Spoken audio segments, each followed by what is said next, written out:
Assalamualaikum Pak Anies. Waalaikumsalam. Alhamdulillah, selamat datang di Metro TV. Nah, beliau udah kenal belum nih Bu? Udah kenal belum?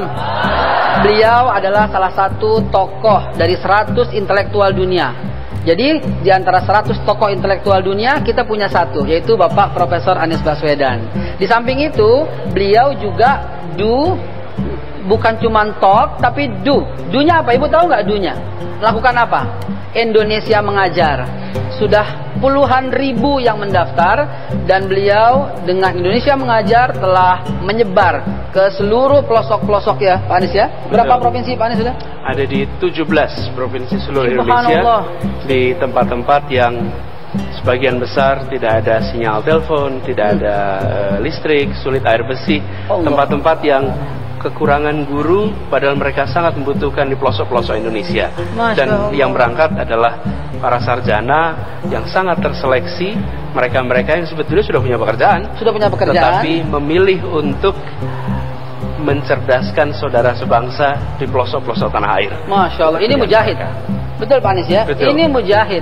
Betul-betul orang yang mencerdaskan. Karena suatu bangsa besar karena berilmu, bangsa hancur karena kurang ilmu. Rumah tangga juga nih Bu.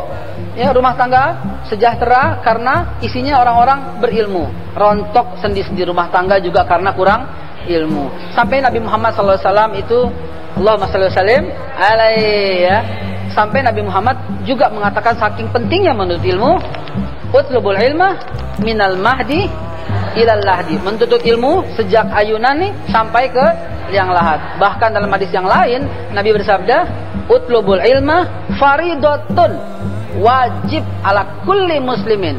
Jadi nggak terbatas itu atas setiap orang muslim. Sampai Nabi mengancam kalau sampai kita nggak, ada hadis Nabi yang mengatakan kun aliman, jadilah orang yang mengajar.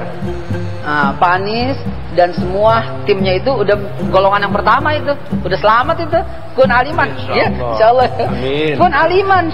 Kalau umpamanya kagak sanggup nih, wah kita nggak punya kesempatan, kita kurang ilmu. Kata Nabi yang kedua masih selamat. Kun aliman au muta'alliman, atau orang yang belajar. Yang belajar itu ada niat, ya, datang rutin, bawa catatan. Itu aliman, muta'alliman tuh yang belajar. Nggak sempat juga nih. Yang ketiga, au mustami'an, atau orang yang mendengarkan ilmu sambil masak nih, ya. Kita ada setel radio, setel TV, ya Bu. Kita setel TV yang benar ya. Terus kalau nggak sanggup juga nih, yang keempat, au muhibban. Au muhibban cirinya gimana tuh? Aduh, jangan sampai hari ini lolos dari ilmu gitu. Yang kelima, fatahluk kata Nabi. Wala takun khomisan fatahluk, jangan jadi golongan yang kelima, celaka. Yang kelima apaan tuh?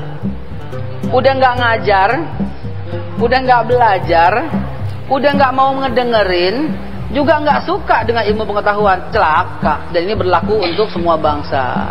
Kurang lebih begitu kayak Pak Anies ya? Iya betul. Gimana tuh Pak Anies? Jadi kalau dari 4 kriteria ini, mayoritas orang kita ini di golongan yang mana gitu Pak Anies?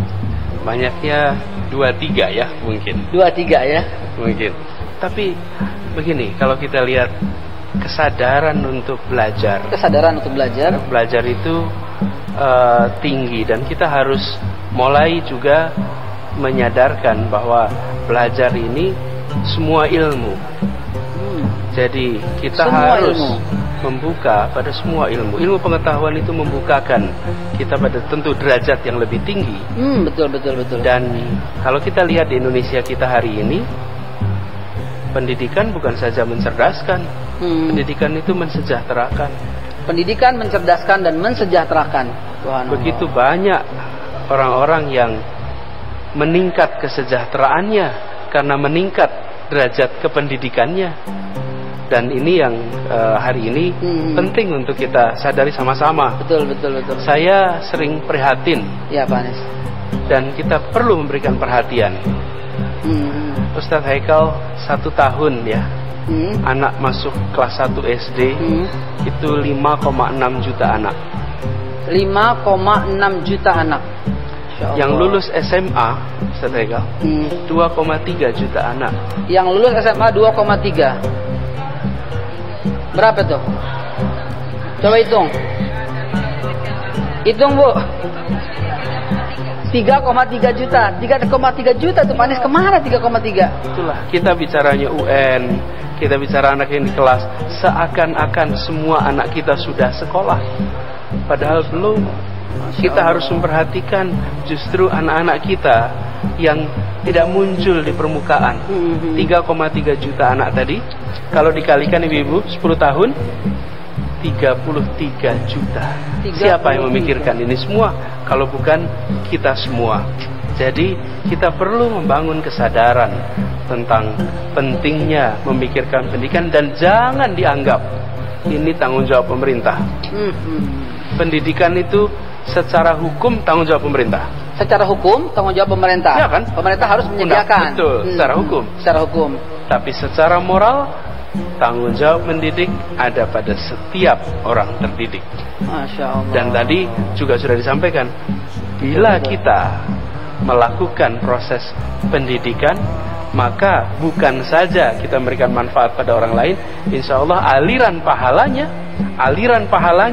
tidak akan pernah berhenti. Ya. Ketika seorang meninggal, apa yang tidak berhenti? Iya. Apa Ibu tahu 3 apaan Ibu? Amal jariah. Terus anak yang soleh. Yang ketiga, ilmu yang itu dia. Ilmu yang bermanfaat adalah sumur pahala yang tak berhenti alirannya. Masya Allah. Karena itu setiap kita pilih untuk bisa menjadi pendidik, dan insya Allah alirannya tak akan pernah berhenti. Tak akan pernah berhenti. Lagi pula Allah berjanji akan meningkatkan derajat ya Pak Anies ya. Yarfa'illahil ladzina amanu minkum walladzina utul ilma darajat. Allah angkat derajat orang yang berilmu. Tadi kita sampai tentang apa nih? Tadi sampai di mana tadi? Pentingnya pendidikan. Tentang ya. Pentingnya pendidikan, pentingnya ilmu untuk derajat. Nah, gimana tuh Pak Anies tentang sebuah derajat sebuah bangsa yang ditentukan oleh keilmuan atau pendidikan dari mayoritas dari masyarakatnya? Iya, misalnya begini, kita tahu Indonesia adalah anggota OKI, Organisasi Konferensi Islam. Betul. Ada 57 negara anggota OKI, dan negara-negara anggota OKI ini banyak sekali negara-negara yang kaya minyak, gas, tambang, luar biasa. Apalagi Indonesia. Masya itu Allah. Kuwait, Saudi, Libya, Iran, Qatar, luar biasa, Irak. Semuanya punya minyak. Tetapi bila dihitung pendapatan seluruh negara ini, 57 negara ini, dihitung jadi satu, GDP-nya, Gross Domestic Product, GDP-nya dihitung jadi satu, dibandingkan dengan sebuah negara yang tidak punya sumber daya alam, namanya Jepang, seluruh 57 itu hanya 79% dari satu negara yang tidak punya minyak, tidak punya gas, tidak punya tambang. Yang dimiliki apa? Manusia yang amat terdidik. Manusia yang amat terdidik di satu negara mampu mengalahkan 57 negara yang kaya akan sumber alam. Mungkin begitu, Pak Anies? Jadi kita ini kalau dilihat nampaknya sumber daya alam yang kita perhatikan, kita sering kalau pembagian hasil sumber daya alam nggak adil kita marah. Tapi kalau anak-anak kita tidak dididik, kita diam. Kita tidak tahu jumlah sekolah, tapi kita tahu jumlah impor ekspor minyak. Kita tidak tahu jumlah guru, tapi kita tahu jumlah ekspor impor tambang. Kita harus lebih memperhatikan pendidikan, sekolah, guru. Kalau tanpa itu tidak mungkin berhasil. Kaisar Jepang itu ketika Hirohito ketika Perang Dunia Kedua di bom Hiroshima, yang ditanya oleh Kaisar Jepang bukan berapa pasukan yang tersisa. Yang dia tanya adalah berapa guru yang masih ada. Karena dia tahu persis membangun itu dengan pada guru dan pendidikan. Di situ menurut saya kuncinya. Jadi kita bangsa Indonesia harus membangun kesadaran ini. Jadi gimana Pak Anies? Apakah kurang peduli terhadap angka-angka guru, angka-angka terdidik, bahkan 33 juta tadi? Bahkan ibu-ibu juga jangan-jangan. Ibu-ibu apal harga bawang naik turunnya. Betul. Hafal harga bawang naik turunnya. Tapi akhirnya PR-nya anak-anak juga nggak tahu akhirnya. Selesai atau tidak, nilainya berapa nggak tahu. Tapi harga jengkol naik turun juga tahu ya. Mungkin begitu kali ya Pak Anies ya. Mungkin ilustrasinya, ilustrasi sandiwara kecil di rumah tangga seperti itu ya. Ibu-ibu nggak tahu PR-nya dapat berapa, apal atau tidak, matematikanya berapa, tapi yang lain malah tahu gitu ya.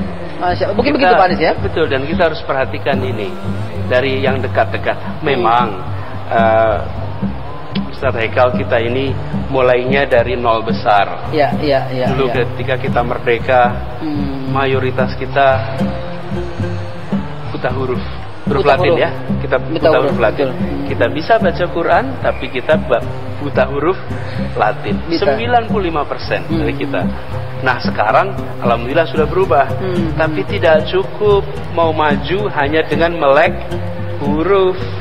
Kalau maju itu harus menguasai ilmu pengetahuan yang tinggi. Iya, benar. Jadi saya merasa kesadaran tentang pentingnya pendidikan itu luar biasa penting, dan tanggung jawab pemerintah harus dijalankan dengan baik. Iya, menarik sekali tadi Pak Anies, bahwa secara hukum memang pemerintah, tapi secara moral setiap kita bertanggung jawab gitu. Setiap kita bertanggung jawab, minimal di rumah aja, minimal di rumah. Mungkin begitu kali Pak Anies ya. Pada prakteknya ya. Ya.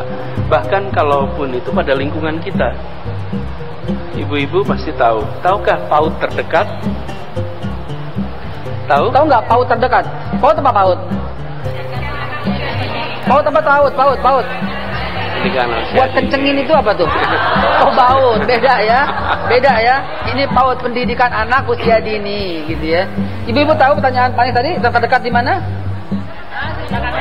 Belakang rumah ada. Nah, jadi kita bisa sebetulnya tidak harus melakukan yang besar-besar, yang sulit-sulit. Lakukan yang sederhana saja. Datang ke PAUD terdekat, bantu kegiatan PAUD. Itu sudah bisa punya efek besar sekali, karena usia 0 sampai 6 tahun itu usia yang sangat fundamental untuk pembentukan karakter dari seorang anak. Masya Allah, luar biasa. Nah, Bu, gini ya Bu ya, apa yang Pak Anies sampaikan tadi itu betul-betul sekarang kita resapin. Oh iya ya, kita harus punya andil, ya, kita harus punya andil dalam mencerdaskan.